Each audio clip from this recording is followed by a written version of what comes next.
originally I just thought we'd sell the rights and that was it. And it was Michael Schamberg who suggested I should do it.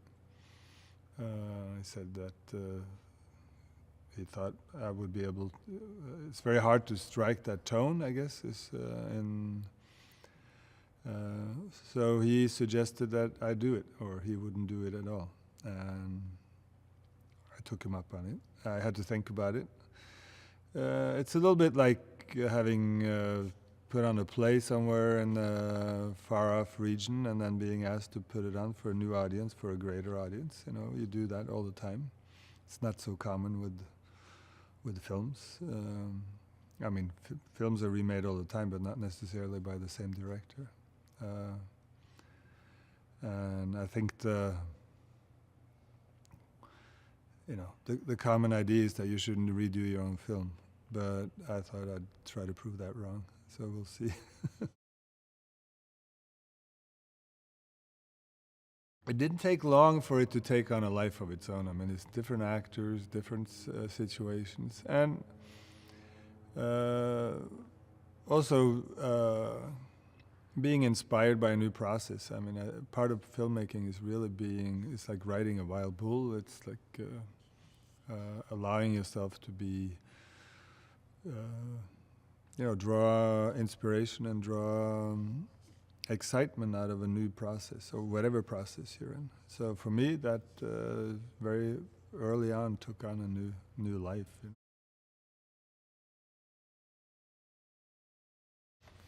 No, it's a story about a man who plows a narrow strip of road through a wild mountain pass.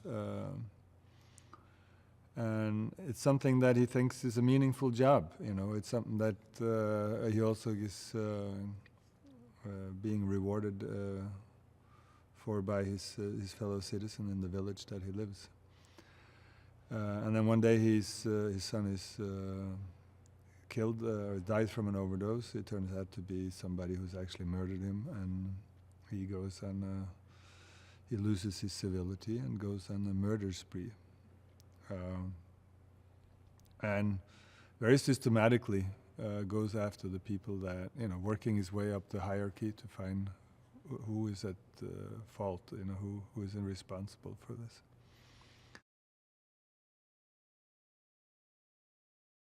That was Michael Schamberg's suggestion. Michael had worked with Liam before, told me he was a terrific guy. I mean, I know he's a terrific actor.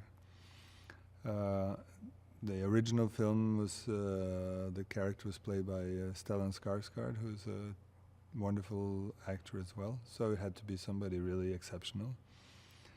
And I thought Liam was, a good suggestion. So I met with Liam, and we found a good tone, and we have had a great time since. He's a wonderful man to work with. He really is.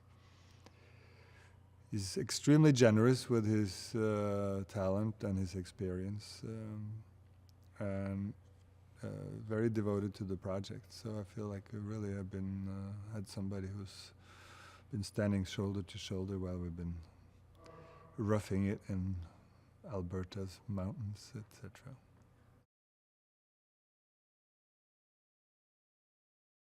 I'm not sure who suggested it, and I didn't know Michael from before, but I said, sure, let's try it. We cast some other boys as well, and I met with Michael, and Michael was very candid. He said, I appreciate you wanting to let me audition, but I want you to know this. I don't want it because I'm Liam's son. But he did a great job, in the audition, and so that's how it came about. And he's done a wonderful job. And it's not easy to become an actor when you in your early 20s and you have a legendary father. So I think he's held his own and has all the reasons to be proud of what he's been doing.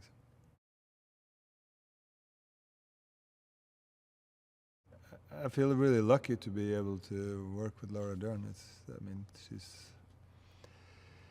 I've seen her in movies that I truly admire, and she's a big movie star to me. So the chance to be able to work with her is and she's very down to earth and very kind and fun to be with. So that's it's been a total pleasure.